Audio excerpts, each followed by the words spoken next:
Un saludo, estimados hermanos. Le damos la bienvenida una vez más a esta continuación de nuestros estudios recorriendo la epístola del apóstol Santiago y descubriendo las diferentes vertientes que la fe pueda tener en el acercamiento de la vida del hombre hacia Dios.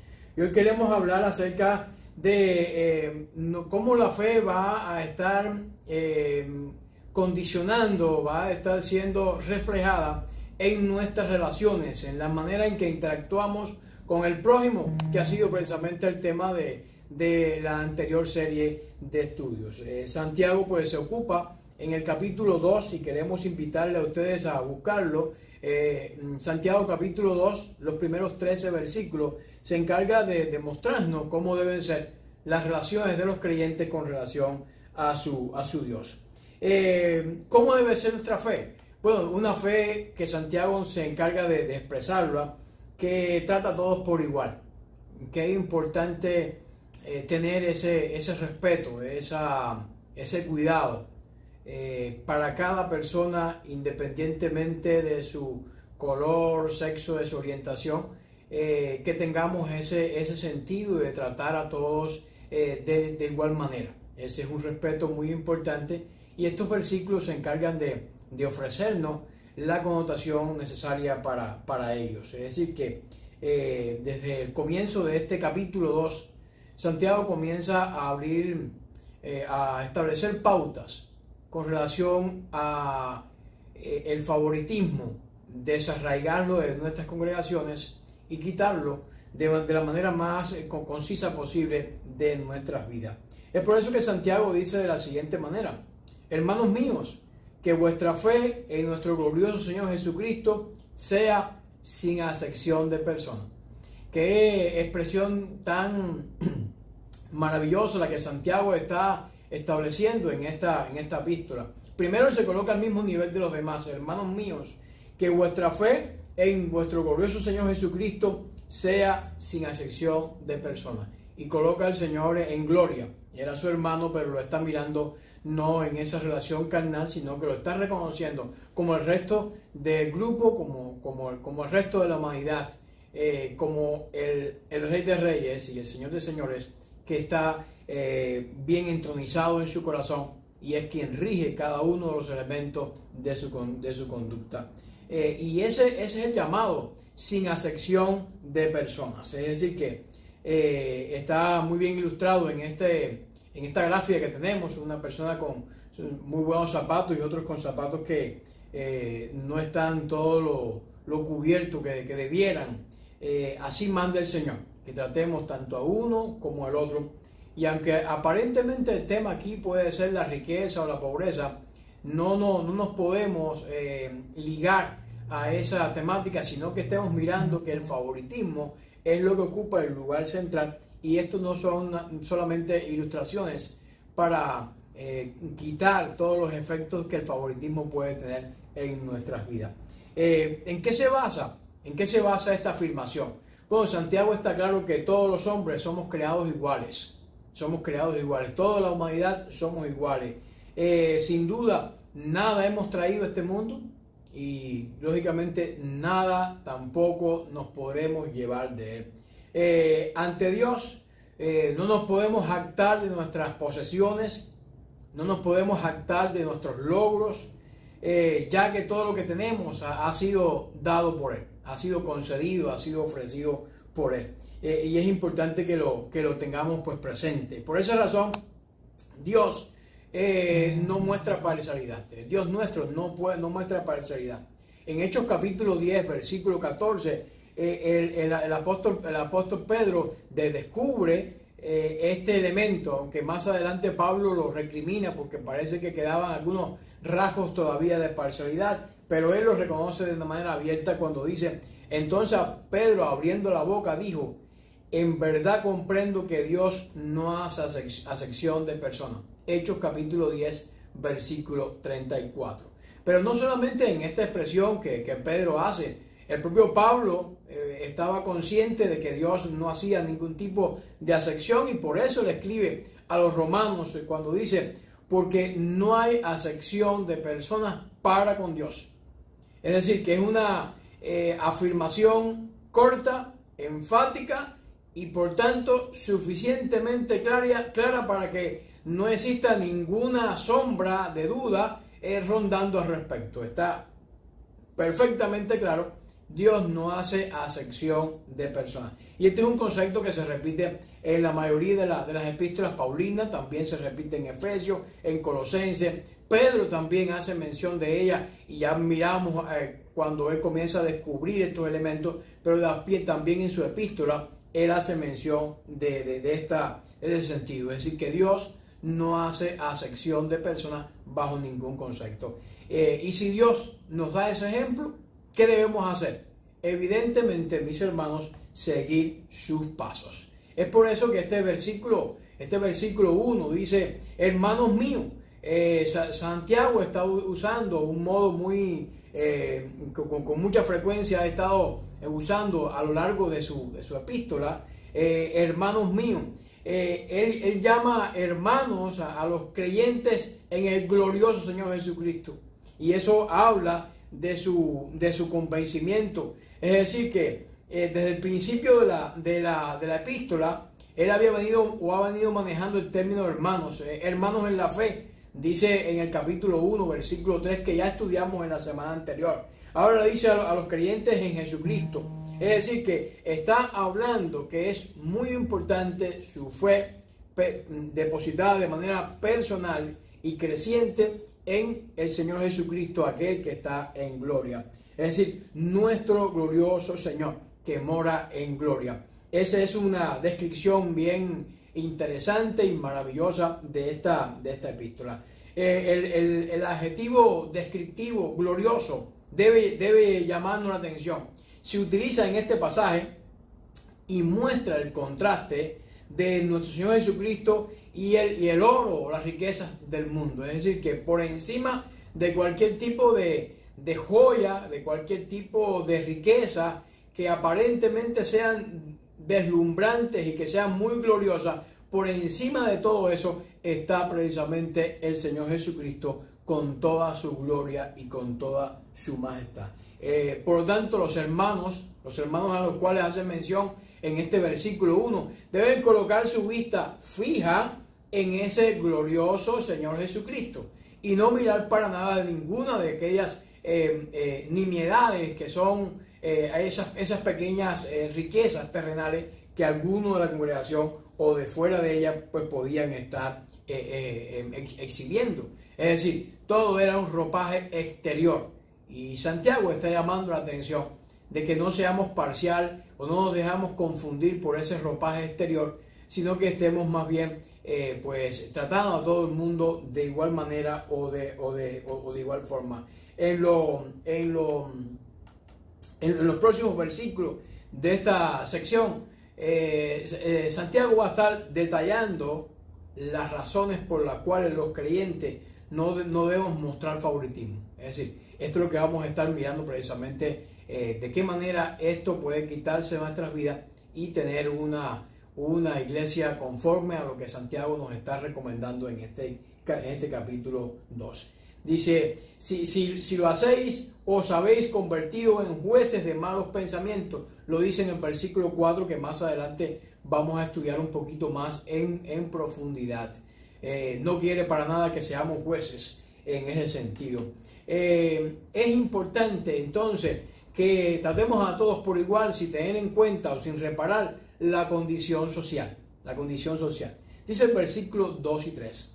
Supongamos que estáis reunidos y que llega un rico con anillos de oro y ropa lujosa y la atendéis bien y le decís, siéntate aquí en el lugar de honor, y a aquel mismo tiempo llega un pobre vestido de andrajo y le decís, tú quédate allí de pie o siéntate en el suelo.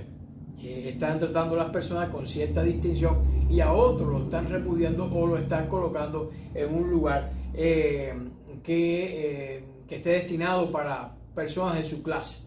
Esto para nada debe ser. Esta es una expresión muy interesante, como la palabra de Dios nos ayuda en ese contexto. El término pues religión, siempre que se menciona, trae a la mente todo lo que tenga que ver con la iglesia.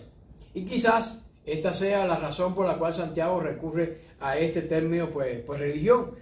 Aunque en el contexto la palabra cristiana tiene más que ver con el sentido de reunión o sinagoga, que era el sitio donde ellos iban para reunirse. Entonces, cuando está hablando de este sitio o está hablando de este lugar, cuando habla esté reunido, esta traducción española pues hace una mejor traducción en ese sentido. Supongamos, esta es la suposición que Santiago hace, un ejemplo que él pone a sus lectores. El escritor elige el término reunión, que puede significar un encuentro o alguna reunión especial con fines oficiales.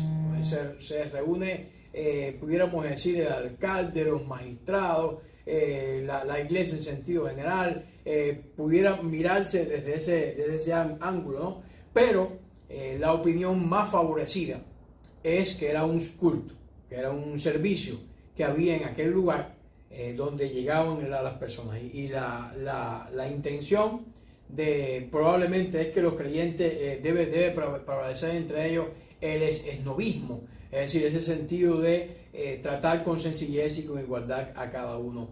Un hombre con anillo de oro y ropa lujosa, dice este ejemplo que está poniendo Santiago, ¿era un hombre rico de la iglesia? No sabemos.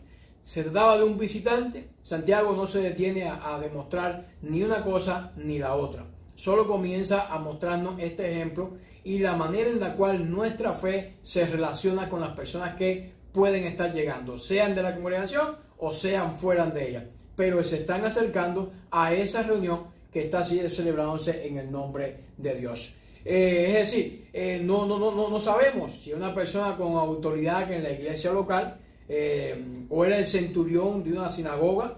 Sabemos por Lucas que el centurión de Capernaum se acostumbraba a reunirse con ellos. Las reuniones de la iglesia estaban también abiertas al público. Es decir, que también podemos suponer que alguien del público venía de esta manera, alguien importante, venía a recibir instrucción junto con los cristianos en su culto. También entra con este hombre vestido de una manera muy a la moda, pudiéramos llamar, o con mucha riqueza, un hombre con ropa no deseada. Un hombre, es decir, alguien que estaba desposeído de todo. El contraste es deliberado, ya que el rico usa ropa lustrosa y su cara también es un reflejo de su opulencia. La única ropa que lleva puesta es la que tiene el que está empobrecido, no tiene más nada. De nuevo, no sabemos si este era un miembro de la iglesia o si no lo era. Puede ser, parece ser que o se inclina un poco más a pensar que pudiera ser un visitante, si alguien que está llegando a la congregación, uno con una característica como ya ha sido descrita en el versículo y otro con la característica contraria también descrita en el mismo texto. El énfasis recae en esta sección en particular en la apariencia exterior. La apariencia exterior de estos dos personas que están llegando a la reunión es la que se lleva la atención en este ejemplo que está colocando Santiago. Solamente la ropa se menciona aquí como elemento significativo y por supuesto también la ropa refleja la condición social.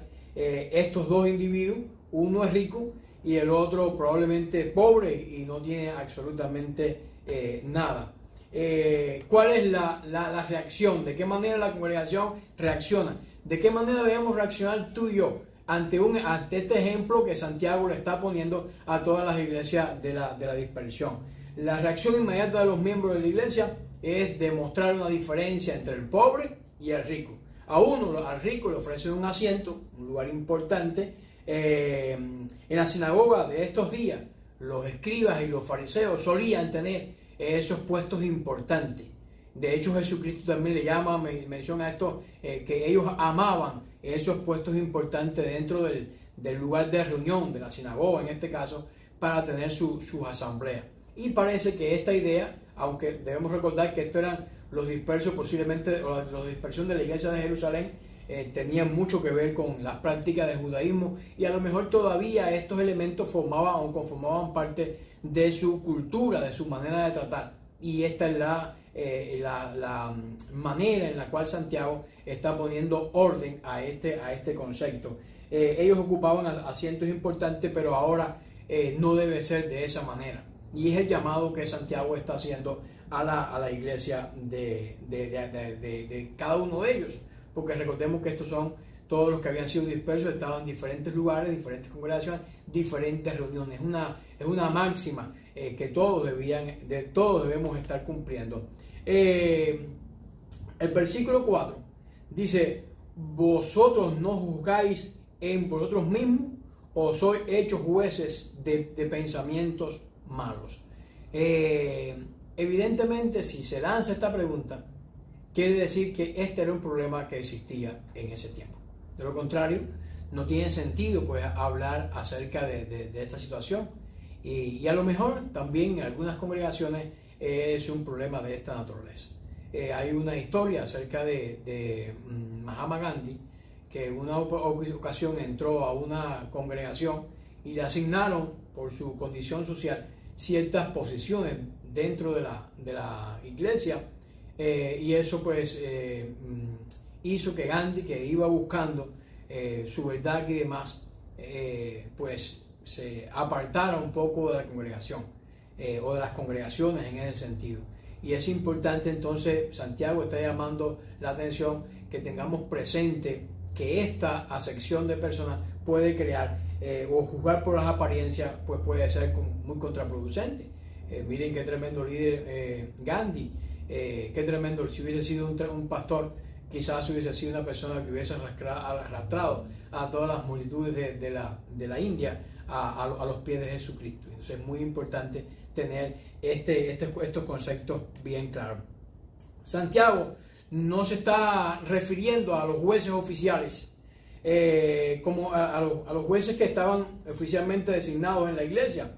La congregación, en sentido general, todo el grupo debe darse cuenta, debe percatarse de que esto es un pecado de discriminación, y no es un pecado que puede considerarse insignificante, sino que es un error muy importante dentro de la vida de la iglesia, la manera en la cual proyectamos nuestra fe hacia o con las personas con las cuales nos está relacionando. Lo que está en juego, dice Santiago, es que no pueden hacer justicia porque los corazones de los creyentes están llenos ¿de qué? De malos pensamientos. Es decir, si ya están inclinados hacia el rico para que ocupe una buena posición y están designando a otro a una mala posición, evidentemente ya ellos, la justicia que es ciega, que debe ser imparcial, ya en este caso no lo es. Y cuando un juez se parcializa, entonces ese juez no va a tener un sentido de justicia conforme al que se requiere en la situación. Es decir, que desde tiempos inmemoriales la justicia ha sido representada como una dama con los ojos vendados y con una balanza en la mano. La venda que lleva en los ojos le impide ver a la gente.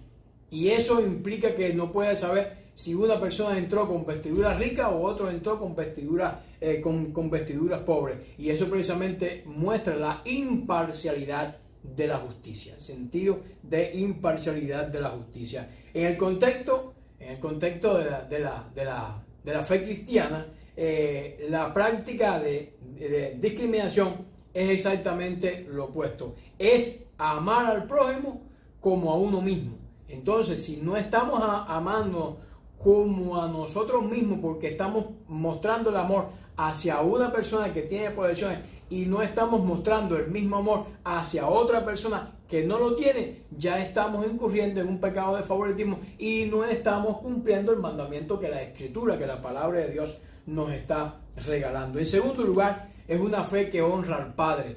¿Cómo es nuestra fe con relación a cómo se relaciona nuestra fe con otras personas?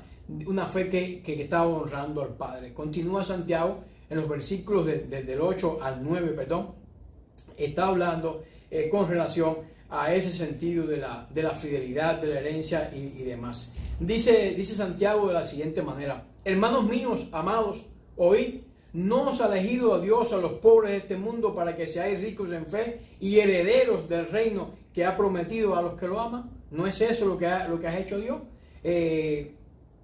¿Cómo entonces ustedes están mirando la vida, están mirando la iglesia, están mirando al pueblo de Dios de otra manera? Otra pregunta que evidentemente solo puede ser contestada afirmativamente. Solo hay una respuesta para esta pregunta. Es una pregunta que es la respuesta condicionada, porque no hay otra manera. Dios ha elegido a los pobres, a los menesterosos de este mundo. ¿No ha escogido a los pobres? Por supuesto que sí, por supuesto que lo ha hecho. A los pobres en espíritu, a los que experimentan dolor, a los que están quebrantados, a los que tienen necesidad de médico, a eso ha escogido Dios, lo ha escogido para su obra. Dios escoge no basado en los méritos, sino basado en el corazón, en el amor hacia su pueblo. Dios dirige el amor al pobre, al necesitado, ya que sus ojos siempre están puestos sobre ellos. Esto significa que todos los pobres estén incluidos y que Dios haya escogido solamente a los pobres, sino que está hablando más de la intención del corazón y del sentimiento, no del ropaje externo con el cual las personas estén vistiendo, sino el ropaje interior. Ese es el que hace referencia a Santiago, y ese no lo podemos ver porque hace falta mirarlo con la fe, hace falta estar pendiente de los frutos del Espíritu, y eso es realmente lo que establece y lo que Dios conoce. Y como hijos de Dios, entonces debemos manifestarnos de esa manera en nuestras vidas. La pobreza y la riqueza no hacen en realidad nadie malo ni bueno. Fíjense que el dinero no es que sea malo, dice el amor al dinero es la raíz de todos los males. Es decir, es esa codicia, esa pasión por tener más el que lleva a la persona a incurrir en este pecado. Pero no es el dinero, no es la riqueza en cuestión, sino el estar prendido a ella, lo que marca la diferencia en la vida de la persona. Cuando hablamos de la elección, es obra de Dios, como Pablo está enseñando. Dios ha escogido a lo humilde para que nadie pueda ser exaltado ante él. Dios escogió a lo humilde. Y eso es lo que está Santiago enfatizando. Es lo que Santiago está diciendo. Dios no considera las posesiones materiales de los hombres como carentes de estabilidad, sino la confianza, la certidumbre que el hombre pone en Dios. Eso es lo sólido de la vida de una persona. Esa es la fe que Dios recompensa ampliamente, no la fe que está depositada en cuestiones de apariencia y, repetimos, de cuestiones de índole externo. No es la fe que está por dentro y que muchas veces no podemos ver. Dios demanda fe. Tal como afirma de una manera muy elocuente el escritor de Hebreos: sin fe es imposible agradar a Dios, porque el que viene a Él debe creer que existe y que recompensa a aquellos que fervorosamente le buscan. Así describe nuestra fe, o cómo debe ser nuestra fe, el escritor de Hebreos. Esa es la manera, esa es la proyección y ese es el sentido de los creyentes de esta iglesia a la cual se está dirigiendo Santiago, y también, como es una epístola universal, todos los creyentes en sentido general en cada uno de los sitios. Dios ha prometido el reino a aquellos que le aman.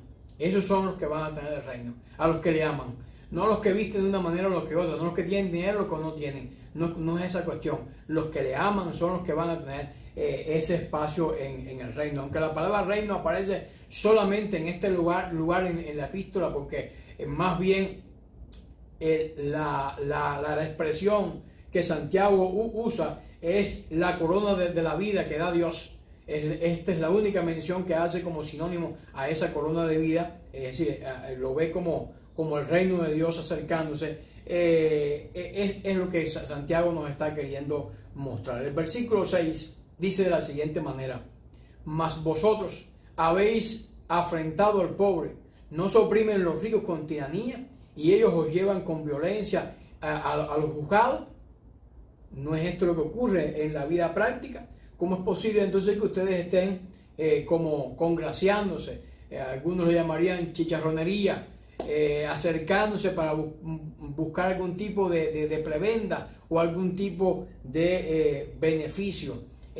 A esto es lo que Santiago está llamando la atención. Nuestra fe debe ser una fe que honre al Padre, no que esté proyectada en hombre alguno, por incontable que sean sus virtudes o sus riquezas o sus cualidades externas, sino que estemos mirando un poco más al interior. El Nuevo Testamento enseña que la iglesia primitiva consistía primordialmente de gente pobre, especialmente la de Judea y la de Jerusalén, la cual están mencionadas ahí en el capítulo 11 del libro de los Hechos. Y te puede acercarse a estos versículos y mirar que eran gente humilde, la que existía. También en otras secciones bíblicas aparece la misma idea. Esa misma gente que está hablando el libro de Hechos es la que pertenecía a esta iglesia. Fueron los mismos que fueron dispersados probablemente. Pertenecían a clase baja de la sociedad, pero ellos rendían honores a los ricos y despreciaban al pobre. Ellos mismos se despreciaban porque ellos eran pobres, honraban a los que los oprimían, y es lo que Santiago está haciendo énfasis en este pasaje. Es decir, está condenando esta práctica benevolente de la iglesia. Santiago se aboca directamente en el asunto del favoritismo. Nuestra fe no puede entonces estar incurriendo, como decía el primer versículo, haciendo acepción de personas. Nuestra fe debe honrar al Padre, como dicen estos versículos del 5 al 18. Su intención es la de arrancar de raíz del suelo, del fértil suelo de la iglesia, que la mala hierba del favoritismo no pueda prender, no pueda crecer y no pueda fructificarse. Exhorta a los creyentes a abrir los ojos y a contemplar la realidad. Así no es Dios. Dios no hace acepción de personas, y como hijos de Dios ese favoritismo no debe entonces formar parte de nuestra manifestación o la manera en la cual nos relacionamos con las personas que están a nuestro alrededor. El contexto general de la situación que Santiago describe nos indica que estos ricos no pertenecían a la comunidad cristiana. Parece que no lo hacían. Poco importa si fuesen judíos o si fueran gentiles. En definitiva, el problema es el mismo. Y de hecho, él no está haciendo mención si fueran ricos, si fueran pobres, si fueran judíos, si fueran gentiles. El tema está en la actitud del corazón. Es decir, algunos de estos ricos explotan a la gente que no puedan defenderse, incluso a las viudas y a los huérfanos. Y eso está pues bien claro, confirmado dentro de la propia ley. Si los cristianos se rinden a los ricos que lo explotan y oprimen a los pobres, van en contra de las enseñanzas explícitas de la Escritura. Los cristianos están en el bando equivocado, porque ellos son los que deberían defender al pobre. Están totalmente equivocados. Ellos son los que deberían defender al pobre. El Nuevo Testamento da algunos notables ejemplos de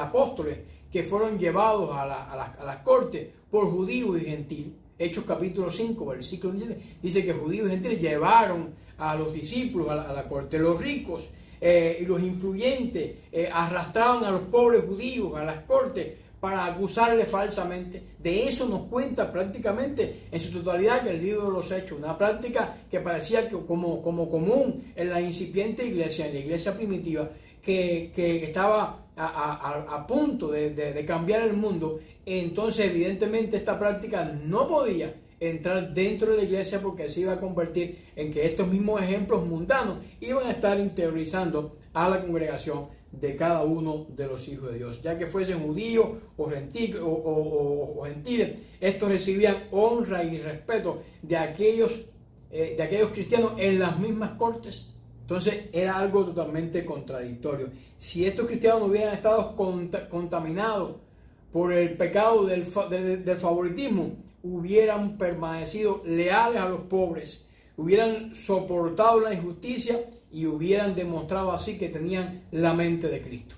Esa es la manera de proceder y hacia ese punto se dirige Santiago. Es decir, que en lugar de honrar a los ricos que insultan a los pobres, debían de ponerse del lado de los pobres en ese sentido. Miremos los versículos 7 y 8. Dice, ¿no blasfeman ellos el buen nombre que es invocado sobre vosotros? Dice el versículo 8, si en verdad cumplís la ley real conforme a la Escritura, amarás a tu prójimo como a ti mismo, bien hacéis, bien hacéis. Los cristianos pues reverencian el nombre de Jesús, nombre que Santiago había descrito ya previamente como noble. Ellos son los que se ven obligados a escuchar a los ricos que blasfeman el nombre de Jesús.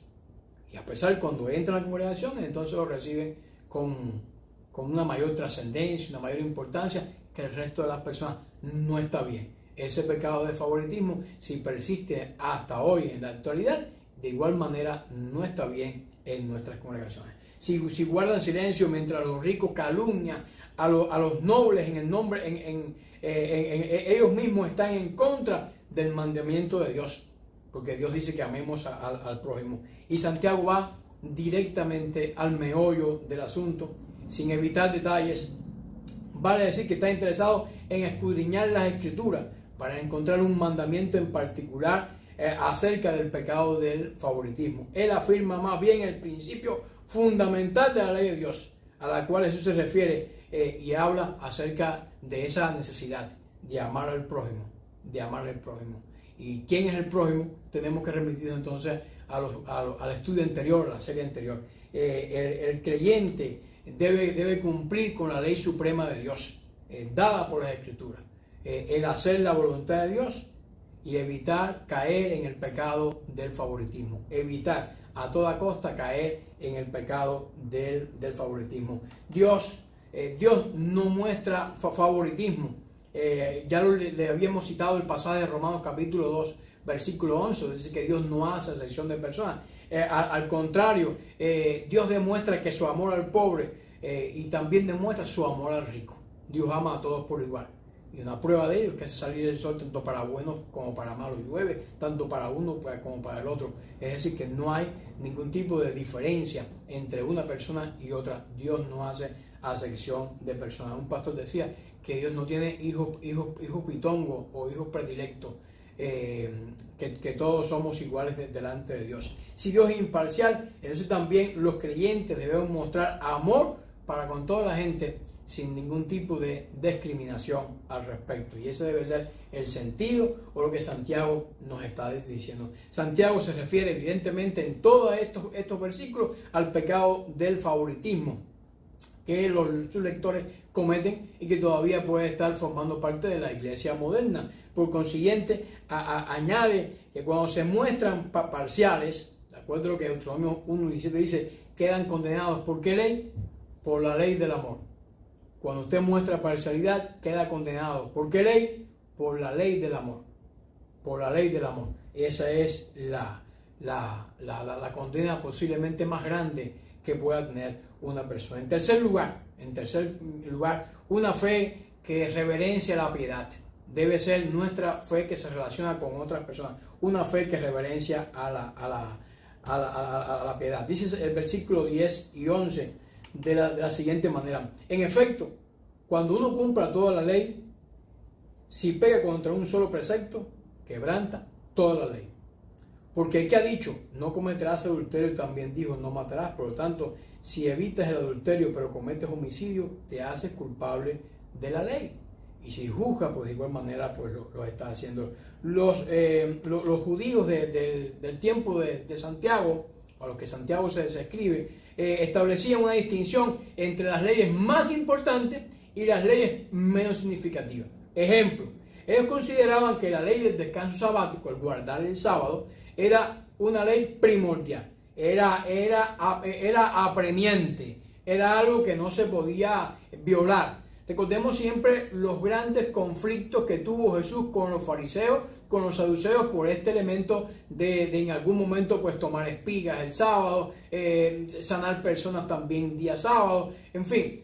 ¿Por qué? Porque en el trasfondo cultural judío de ese tiempo, el sábado era un mandamiento súper importante, trascendente, que no se podía violar bajo ningún concepto ni bajo ninguna cosa. Pero otros mandamientos, como por ejemplo el del juramento, que también lo impide la ley, lo consideraban menos importante.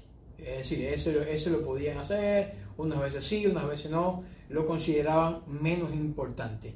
Pero lo que está diciendo Santiago no es exactamente eso. Está diciendo que si usted, uno de los tantos puntos de la ley, uno de ellos, usted lo transgrede, lo viola, no lo cumple, está dejando de cumplir también el resto de la ley. Y ese es el concepto, es decir, la importancia de obedecer los preceptos y no considerar uno como más importante y otro menos importante. Evidentemente la simple lógica declara que si una persona cumple un mandamiento pero viola otro, es de este modo pues transgresor y Dios lo declara culpable. El versículo 12 dice así: hablen y actúen como quienes deben ser juzgados por una ley que nos hace libre. Hablen y actúen como quienes deben ser juzgados por una ley que nos hace libre. Es lo que Santiago nos está diciendo. Los ojos de Dios están constantemente sobre ellos. Los ojos de Dios están constantemente sobre la iglesia del Señor. Los ojos de Dios están en todas partes. Dios nos está mirando. Nada en toda la creación está oculto a la mirada de Dios. Todo queda descubierto, todo queda desnudo. Y ante Él debemos estar rindiendo cuenta. Y en algún momento tenemos que rendir cuenta. Así lo declara Hebreos capítulo 4, versículo 13. Por lo tanto, el versículo 13 nos declara de la siguiente manera: porque el juicio será sin misericordia para aquel que no ha mostrado misericordia. La misericordia triunfa sobre el juicio. La misericordia triunfa sobre el juicio. Dios nos concede gratuitamente su misericordia. El salmista dice que las misericordias del Señor son nuevas cada mañana. Es decir, que se renuevan y cada día están disponibles para que tú te puedas nutrir tu rostro afectado de esas nuevas misericordias del Señor. Cuando se lo pedimos, Dios las aplica y tiene misericordia de nosotros. ¿Cuántas veces Dios ha tenido misericordia de ti? ¿Cuántas veces Dios ha tenido misericordia de mí? Pero Él espera también, o Dios espera, que le imitemos y tengamos misericordia también de esas personas, de la persona que entra pobre, de la persona que está rica, de todos por igual. Dios espera que nosotros estemos imitándole a Él en ese sentido. Lo mismo ocurre con el perdón, lo mismo ocurre con la misericordia, lo mismo ocurre con el amor. Dios está esperando que usted imite su buen ejemplo y usted se acerque cada vez más a su enseñanza. Cuando nos negamos a hacerlo y somos remisos a tener misericordia con nuestro prójimo, Dios nos retira la suya y nos aplica el juicio sin misericordia. Juicio sin misericordia, y eso es algo importante. Aprenda usted a hacer misericordia porque un día va a necesitar de ella. Es importante que usted tenga esto. Dios nos retire la suya y aplique en lugar un juicio sin misericordia. La misericordia triunfa sobre el juicio. Siempre la misericordia va a triunfar sobre el juicio. Cuando se le muestra misericordia a aquellos que necesitan, esta es la parte final de este capítulo 2. Santiago pone como ejemplo a Rahab. Cuando los espías llegaron a su puerta, ella los recibió y le dio bienvenida en su hogar. Los protegió del peligro, les tuvo misericordia. Y después, cuando el ejército de Israel destruyó a Jericó, la familia de Rahab obtuvo a su vez misericordia. Usted da misericordia, pero usted va a recibir también un trato misericordioso. Y eso no es todo. Rahab, que era una gentil, una mujer prudente, experimentó la verdad que la misericordia triunfa sobre la justicia. La misericordia triunfa sobre la justicia. Y esta es la declaración final de este versículo que cierra nuestro estudio en este tiempo. Esta es la manera en que Dios nos está diciendo que siempre la misericordia tenga un impacto y que atendamos de igual manera tanto al pobre como al rico, como al judío, como al gentil, al negro, al blanco, que no hagamos diferencia ni acepción, ni tengamos ningún tipo de favoritismo, sino que la misericordia esté contemplando y el amor estén llevando o siendo los ingredientes de esa relación, o es de esa manera que nuestra fe se relaciona con las personas que están a nuestro alrededor. Por lo tanto, es importante recordar cómo quiere Dios que sea nuestra fe con relación al mundo que nos rodea. ¿Cómo quiere que sea? Bueno, una fe que trate a todos por igual. Dios te está llamando, Dios te está pidiendo por medio de estos versículos que trate a todo el mundo por igual, sin favoritismos personales, independientemente de su condición social. Trata a todo el mundo por igual, sin juicio a sus apariencias. Y aquí más bien el sentido de apariencias externas, que más bien estés mirando el fruto del corazón de cada persona. Una fe que honra al Padre. Siempre tu meta, siempre tu intención, siempre tu deseo debe ser honrar al Padre. Nuestra honra al Padre. ¿Y cómo lo hacemos? Siendo fieles a esa herencia, porque nos ha entregado la corona de la vida, que aparece aquí presente como el reino en estos versículos. La única vez que aparece en Santiago esta mención, en justicia, con herencia y en apego a la Escritura, en apego a los mandamientos, de amar al prójimo, de seguir lo que Dios nos manda, y una fe que reverencie la piedad, obedeciendo los preceptos que Dios nos da, caminando en sabiduría. Necesitamos pedirle a Dios y en base a lo que está en su palabra, pues de esa manera actuar. Y no olvidemos, nunca olvidemos ejercitar la misericordia, porque ella triunfa sobre la justicia. Esa es la manera en que Santiago nos está enseñando a mostrar tu fe en tus relaciones. Permita a Dios que este estudio haya sido de bendición y de provecho para tu vida. Te invito a orar. Padre, en esta hora te suplicamos que nos bendiga, nos ayudes en todo y que nos llenes con tu gracia, con tu amor y misericordia. En el nombre de ti oramos. Amén. Les esperamos.